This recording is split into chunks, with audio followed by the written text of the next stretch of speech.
हमको गंगा माई ने बुलाया, हम मध्य प्रदेश से दौड़े दौड़े सीधा प्रयाग तीर्थ पे आ गए। सामाजिक दुनिया से तो बहुत ही दूर रहते हैं हम लोग। समाज प्रपंच के तो छोड़ के घर संसार पूरा छोड़ करके तो मैं साधु बना है।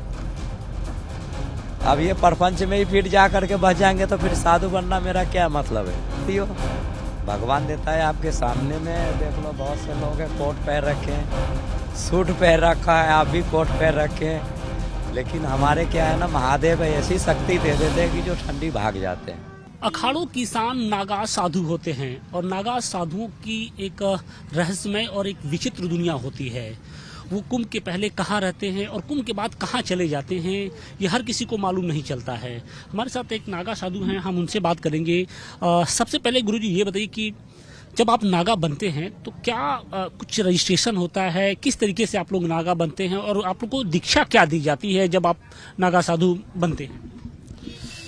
ऐसे है, हम लोगों के जो नागा संस्कार होते हैं ना, तो नागा संस्कार से पहले 12-15 साल जो 20 साल जो भी है, महापुरुष के जैसे बिल्कुल रहना पड़ता है, सेवा में रहना पड़ता है 12-15-20 साल जो भी है।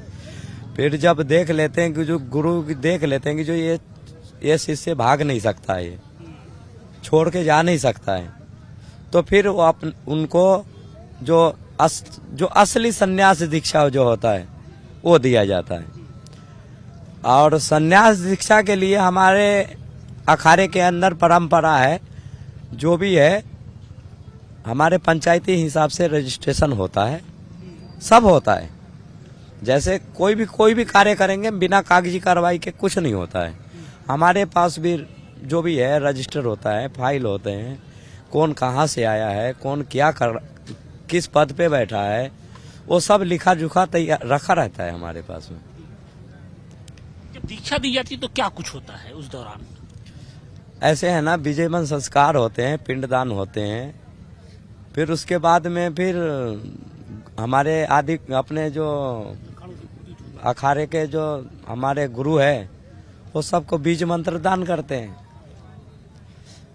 और बीज मंत्र ले करके फिर अपने अपने जगह पे चले जाते हैं साधु। अच्छा, कुंभ के पहले आप लोग कहाँ रहते हैं और कुंभ के बाद फिर आप कहाँ चले जाते हैं? क्योंकि आमतौर पे सांस्कारिक जो दुनिया होती है, जो समाज होता है, वहाँ पर आप लोग का आगमन नहीं होता है, वहाँ पर आप दिखाई नहीं पड़ते हैं, और जब कुंभ शुरू होता है तो आप लोग का दर्शन होता है। ऐसे है जी, दुनिया वाले अगर हम लोगों को बुलाए तो दुनिया में भी हम लोग जा सकते हैं, लेकिन दुनिया वाले बुला तो नहीं रहे ना। ये महाकुंभ, ये गंगा माई हम लोगों को बुलाती है तो हम लोग आ जाते हैं। अगर आप मुझे घर बुलाओगे तो मैं थोड़े मना कर दूंगा, नहीं भैया मैं नहीं आऊंगा, मैं तो जाना ही पड़ेगा। जब आप बुलाओगे तो मुझे जाना ही पड़ेगा। हमको गंगा माई ने बुलाया, हम मध्य प्रदेश से दौड़े दौड़े सीधा प्रयाग तीर्थ पे आ गए। तो आप क्या पहाड़ों कंदराओं के बीच में, गुफाओं के बीच में, कुछ लोग कहते हैं कि रहते हैं, सामाजिक जो दुनिया है उससे कटे, तो बहुत ही दूर रहते हैं। सामाजिक दुनिया से तो बहुत ही दूर रहते हैं हम लोग। समाज प्रपंच के तो छोड़ के घर संसार पूरा छोड़ करके तो मैं साधु बना है।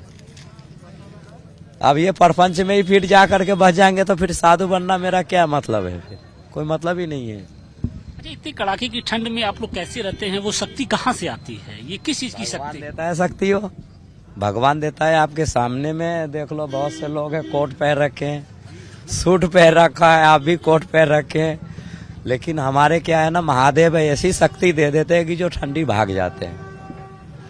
जो आप लोग ये भभूत लगाते हैं, ये किस चीज का मतलब, किस चीज का? धोने का ही भस्म है ये अपने, ये हाँ ये धोने का ही भस्म है। हम लोग पता नहीं कितने प्रकार के लकड़ियाँ जलाते हैं, फिर इनको बढ़िया कपड़े से छानते हैं और छान करके फिर पानी से फिर धोते हैं, फिर पानियों से धो करके फिर दूध में बनाते हैं गोला, और फिर उसको जलाते हैं, फिर वो भस्मी को लगाते हैं। फिर आपने रुद्राक्ष की मालाएं भी पहन की, कितनी रुद्राक्ष है ये 1.25 लाख रुद्राक्ष है। 1.25 लाख रुद्राक्ष जी, मैं 2001 से पहन रहा हूँ। कुछ लोग ये हठ योग है या फिर क्या मतलब, इसको पहनने के पीछे की क्या? हठ योग भी कह सकते हैं आप हठ योग भी कह सकते हैं, और हमारा तपस्या भी कह सकते हैं आप। तो बिल्कुल आपने नागा साधुओं के बारे में जाना और समझा कि किस तरीके से सामाजिक जो विचारधारा होती है उससे बिल्कुल विरक्त होकर ये अपनी एक रहस्यमयी दुनिया में रहते हैं और सनातन को लेकर ये लगातार आगे बढ़ते रहते हैं। सनातन के सबसे बड़े समागम महाकुंभ में आस्था के रंग बिखरने लगे हैं। अखाड़ों में एक तरफ जहां साधु संत नागा जो तपस्वी हैं वो साधना में लीन हैं, तो दूसरी तरफ जो जंगम गाने वाले जो साधु संत हैं, जो इनकी टोली है, वो अब अलग अलग अखाड़ों में पहुंच रहे हैं, महात्माओं के पास पहुंच रहे हैं और उनसे भिक्षा मांग रहे हैं। और आप देखिए कि किस तरीके से एक पारंपरिक जो वेशभूषा होती है वो इनको बिल्कुल खास बनाती है। सिर पर देखिए मोरपंख की ये उन्होंने मुकुट लगा रखा है और इसके अलावा कानों में कहीं ना कहीं जो कुंडल है वो पहन रखा है और एक पारंपरिक जो अंदाज में वो साधु संतों के पास जाते हैं और उनसे भिक्षा मांगते हैं। और इसके अलावा कहा यह जाता है कि जो ये जंगम गाने वाले जो साधु संत हैं वो भगवान शिव की महिमा गाते हैं और साधुओं के पास ही जाते हैं और ये किसी दूसरे के पास नहीं जाते हैं। हम देखिए उनको सुनते भी कि वो क्या इस वक्त गा रहे हैं। जय शिवान का राज दिया था ते दही शिवान की पूजा दही ते दही शिवान सारे घर की माया पादी सारे घर की माया ते घर की माया वह कड़प दह जावे फिर माँ पछतावे फिर माँ पछतावे के कोरी कुडमाई के करी कुडमाई ना सवा खुआई।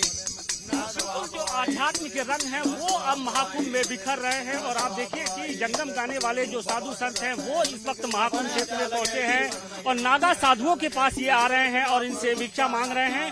और कहीं ना कहीं जो ये इनका खास जो अंदाज है, जो खास रूप है वो लोगों को लुभाता है, साधु संतों को लुभाता है। इस वक्त देखिए ये जूना अखाड़े के ठीक बाहर मौजूद है और यहाँ पर बिल्कुल जो शिव की जो महिमा है वो इस वक्त गा रहे हैं। लोग हैं, हम उनसे भी बात करेंगे। महात्मा जी हैं, हम उनसे बात करेंगे।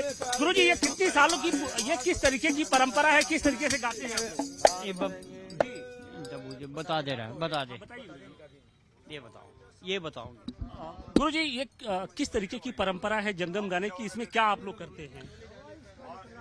ये जी जी गुरु जी, इस परंपरा के बारे में जरा बताइए। गुरु जी बताओ भाई, हम नहीं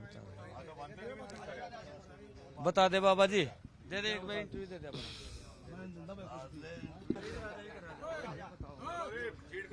हाँ नहीं ठीक है। ये किस तरीके की परंपरा है, इसको क्या बोलते हैं और जो आप लोग का एक गुरु जी, ये किस तरीके की परंपरा है, क्या गाते हैं और आप लोग साधु संतों के पास जाते हैं? ये हमारा जंगम समाज है। ओम भोलेनाथ की 108वीं शादी का गुणगान करते हैं, शिव कथा सुनाते हैं भोलेनाथ की शादी की। हाँ जी, शिव कथा सुनाते हैं। हाँ जी बिल्कुल जी। और आप लोग साधु संतों के पास ही जाते हैं या सभी लोगों के पास? पूरे दशनाम के पास जाते हैं बाबूजी, हम सभी साधुओं के पास जाते हैं। दशनाम में दिन साधु है ना, सभी के घर जाके टली बजाते हैं हम।